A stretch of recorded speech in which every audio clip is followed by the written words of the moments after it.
Yo, what's going on YouTube? Welcome back to the channel. You tuned in to the Risk Taker Sports WNBA Picks and Prediction Show. I'm your host, Colby Covers, and I'm here to give you some of these picks for today's WNBA matchups. We got two games today to take a look at. Definitely gonna break these two games down. I think they're two solid matchups today. If you like what you see, make sure you hit that like button, subscribe to the channel. Make sure you put your picks in the comment section below. Let's go ahead and get to it.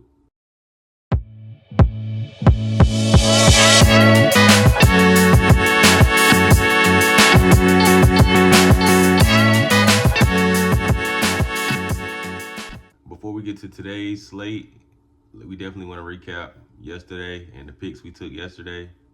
We did take the Wings plus 3.5, which didn't come out our way. They did try to come back in the game a couple times, but it was just a little too much for them. Seattle is playing solid tonight. I expect Seattle to definitely be better than what they look like in their opening matchup. So definitely look forward to seeing some more from Seattle, but we did take Dallas, and Dallas didn't come through for us. But we did take Gabby Williams over 10.5 points, and she cashed that easily. I knew she was going to have a way better game. They played way better against a team that doesn't really have any defensive identity yet. They didn't have any defensive identity last season. So we kind of knew that was going to go over. And Enrique just looked out of sorts tonight, man. We took Enrique over 4.5 assists plus money, and that didn't cash for us. So we had a rough night tonight in the WNBA. I thought Enrique was going to be playing a little bit better, but just watching the game, the ball is in Paige's hands way more than Enrique now. So it looked like they're trying to give the car keys to Paige. Paige had a solid night tonight. I kind of expected it. It's just like Caitlin Clark last year. When she got going, she got going. I think Paige is going to go on that same type of run here during this WNBA season. But Enrique just didn't come through for us. I mean, you would think if you're not scoring that you're trying to facilitate a little bit more, but she would come down the court in a couple possessions, not even like touch the ball, go stand right in the corner, and the Paige and the other girls be more involved in the offense. So just looking, I'm gonna have to pay attention to the Dallas Wings now, man, because it's looking like the ball is gonna be in Paige's hands way more than Enrique's. We did end up 1-3 today, so we definitely didn't profit today, but we look to bounce back in the WNBA today. Let's go ahead and get to it.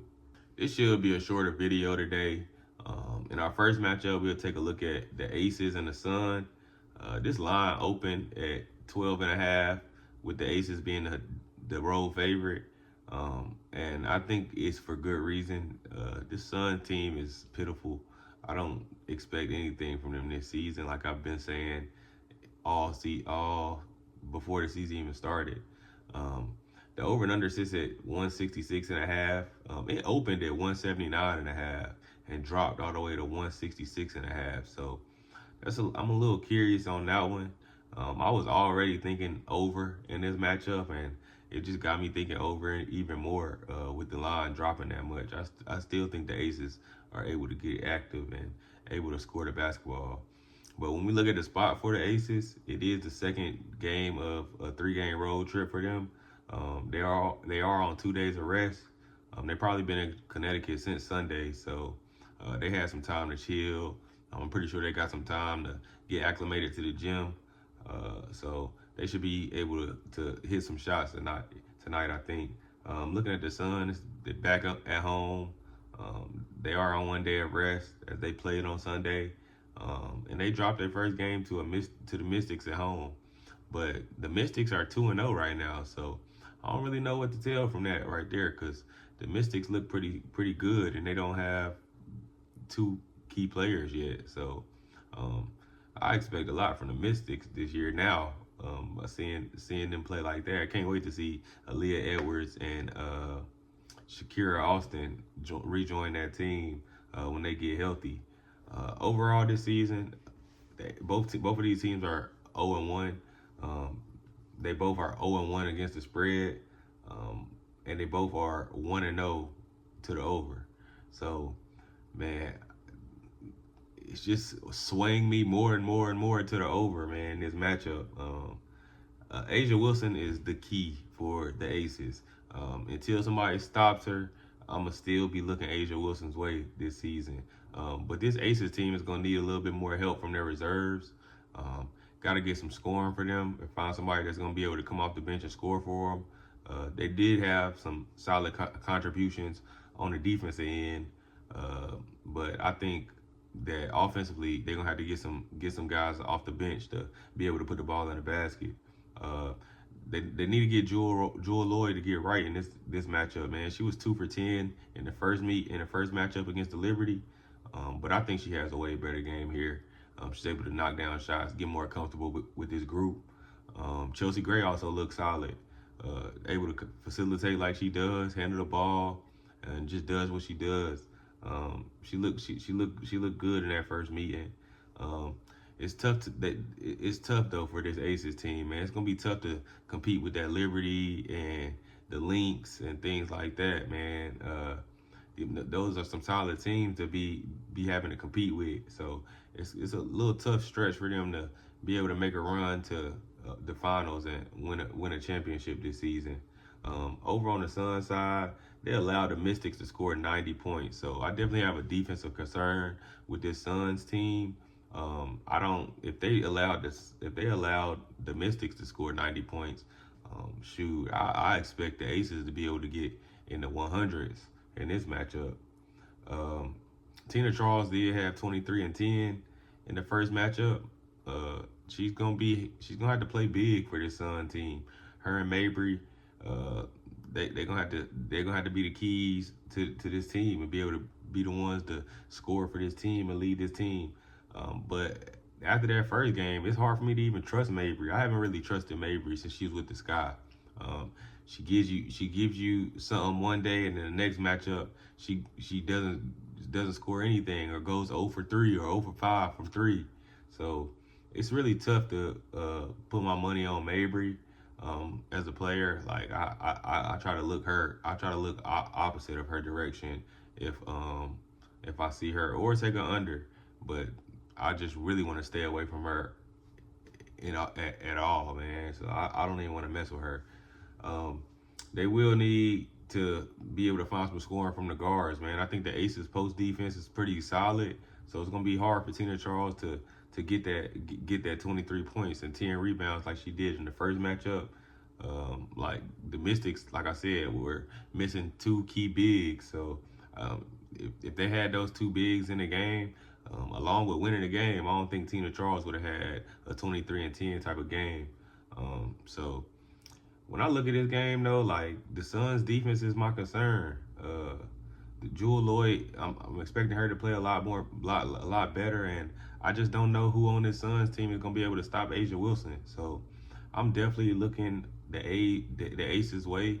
I don't want to. I think that 12.5 is a little bit high, but if I'm looking at this game, I'm definitely looking at like an Aces team total, or just taking the over in general in this matchup, over 166.5. Like I said, I think the Aces have potential to score 100 points in this game. So the over is definitely my look in this matchup. When I take a look at the player props in this game, first I'm gonna talk about A'ja Wilson. Like I said, man, I'm not fading A'ja Wilson until she gives me a reason to. Her rebound line is at 11.5 right now. She had 16 in the first matchup. She did have 9 last year against the Sun team, but this is a different Suns team. Like I said, they don't really have anybody that can stop her in the post. So I expect for her to get way over that 11.5 number. Expect her to get about 12 to 14 rebounds in this matchup. And I'm going to continue to bet her rebound prop over until she doesn't hit. So that's what I'm going to look for with the Aces as a player prop. When I look at another player prop, I look at Tina Charles under 17.5 points. Like I said, I think she'll have trouble scoring against this Aces post defense in this one. Um, she only had 7 and 12 last season against the Aces, so 17 is a stretch. I know she's one of the key scorers for this team, but I think uh, looking at her under 17 and a half points is a good play in this matchup. And I just want to fade her after she led the team in scoring last matchup. I mean, like I said, I know she's going to be the leading scorer, but I don't expect her to play as well as she played against the Aces as she played against the Mystics. So those are my looks when I take a look at this Aces and Sun matchup. In our next matchup, we'll take a look at the Indiana Fever and the Atlanta Dream. The Fever are the favorites in this matchup at minus 7.5. The over and under sits at 170.5 right now. Just taking a look at the spot for the Dream, they did drop their first game as a favorite, man. They played that Mystics team, and like I said, the Mystics 2-0. This is the second team we talked about that done played the Mystics, and they done dropped the game to the Mystics. They're 2-0 though, and that's a scary team to want to see this season in the W, obviously. So dropping that game as a favorite though, that's tough. They are on 3 days of rest, and they're just looking to bounce back and get a win, man. Looking at the Fever, they blew out the Sky the other night. They are on 2 days of rest, and they're looking to continue to build off that win and continue to build. It's a brand new team. Well, not really a full brand new team, but they definitely got some brand new pieces on this team, and I think they look pretty well in the first matchup. Just taking a look at their records, I know it's just the season just started, but the Dream are 0-1. They're 0-1 against the spread, but they are 1-0 to the over. Looking at the Fever, they're 1-0 overall. They're 1-0 against the spread, and they're 0-1 to the over. The Dream, they got a lot of options on offense, and they just got to figure out what's going to be the key one. So a lot of people scored in their first matchup. I mean, the game did go to overtime, I believe, and I think that's the issue that helped some of these players get to double figures. But I do think they can't get stops, so that's the issue. That's what kept the Mystics in the game. They weren't able to get stops. They let the Mystics stay in the game the entire game, and actually I think the Mystics had the lead majority of the game. Turnovers were a problem for them. They had 14 turnovers against the Mystics. The Mystics only had 7 turnovers. So it's hard to win a game when you losing the turnover battle. If you losing that turnover battle, that's gonna be telling right there, and especially by a margin like 14-7. That's tough to. If a team is scoring off those turnovers, that's free points for them. So they got to fix that turnover issue. Bree Jones was a great ad for them. I knew she was going to be definitely a great player for them. She's going to be able to score, be a bigger role for this team. And looking at Ryan Howard, I'm expecting her to play a little bit better, man. She took 12 threes. 12 threes. I think she only hit 2 or 3, or 2 actually.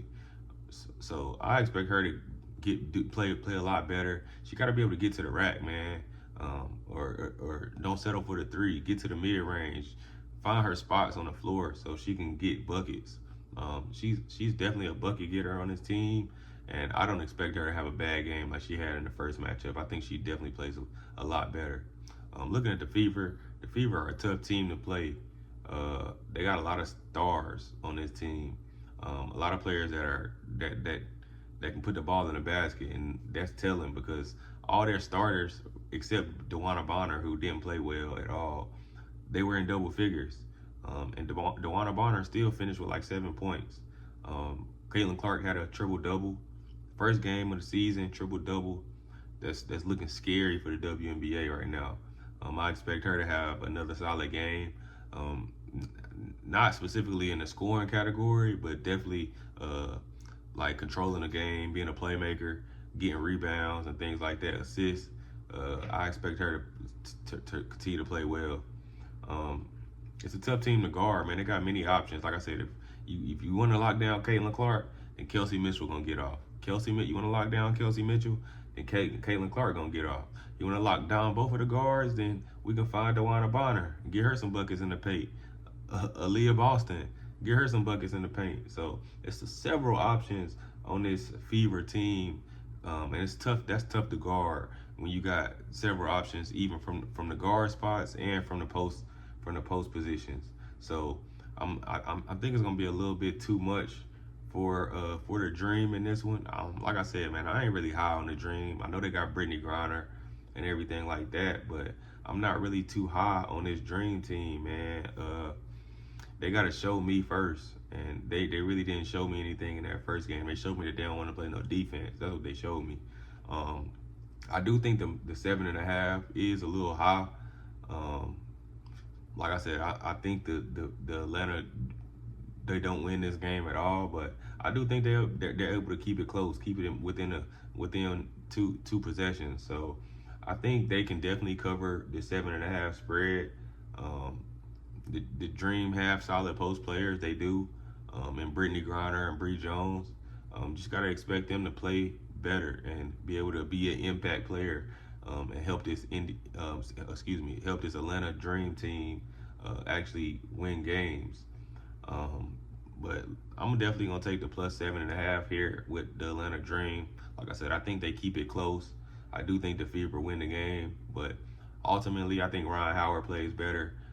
They're able to get Brittany Griner involved and Bree Jones involved. I'm not saying Brittany Griner is gonna have a great game, but she's gonna be able to get involved and help them stay within that 7.5 points. When I look at player props, just speaking about Brittany Griner, I do want to look at her point total. It's at 17.5 right now, and I want to look at the under in this game. I think she's gonna have a tough matchup. I just don't want to take her. I don't think she's gonna have two back-to-back good, solid scoring outings on the road. Like, I don't expect that from Brittany Griner, and if she does, so be it. But that's just a small look when I take a look at the player props. Another player prop in this game is DeWanna Bonner over 10.5 points. I think that is a lock. That's probably my lock of the day. She had 7 points on 2 of 9 from the field. I think she shoots the ball way better, and able to put the ball in the basket in this matchup and get up and over that 10.5. So I definitely like DeWanna Bonner over 10.5 in this one, and I also like Caitlin Clark over 10.5 assists. It is plus money. She had 10 in the first matchup, had a triple double.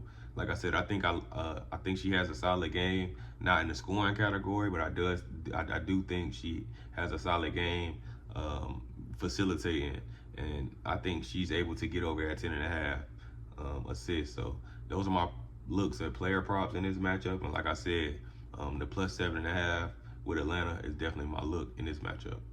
Now we just quickly recap what we just went over and just take a look at the plays that I think I'm gonna go ahead and lock in for today. First, we'll take a look at this Aces and Sun matchup. I definitely like the over 166.5. Like I said, I think the Aces should have no issue scoring the ball in this matchup. The Suns should be able to score 60 points. But this is probably a game, like I said, the Aces get in the hundreds in this matchup. The Aces should definitely blow this Suns team out. I'm not touching that 12.5 though. But I do like the over because, like I said, if it goes over, then it's because the Aces are scoring a lot of points, and the Sun are able to put some points up as well. But looking at them over plus 12.5 is, like I said, if they do cover the spread, like I said, I expect it to be 100 to 70 or something like that, and them to score a whole bunch of points. But if they don't cover the spread and it's a close game, I still think the Aces are able to allow the Sun to score and them to get up and over this 166.5. So that'll be one of my looks. I also want to take a look at Asia Wilson rebounds over 11.5. Definitely liking that play. Like I said, I'm not looking no other direction until she gives me reason otherwise. So Asia Wilson rebounds over 11.5 is definitely another look. Also, the Atlanta Dream plus the 7.5. I think they're able to cover that. Like I said, they coming off that loss as favorites, so I think this is definitely a spot where they can bounce back and cover this 7.5 number. I think it's a little too high, and I think they're giving the Fever a little bit too much credit. I mean, the Fever are going to be good, but I think Atlanta is also going to be a team that is battling for a playoff spot. So I think they're able to cover that 7.5 points. I love Dewana Bonner over 10.5 points as well.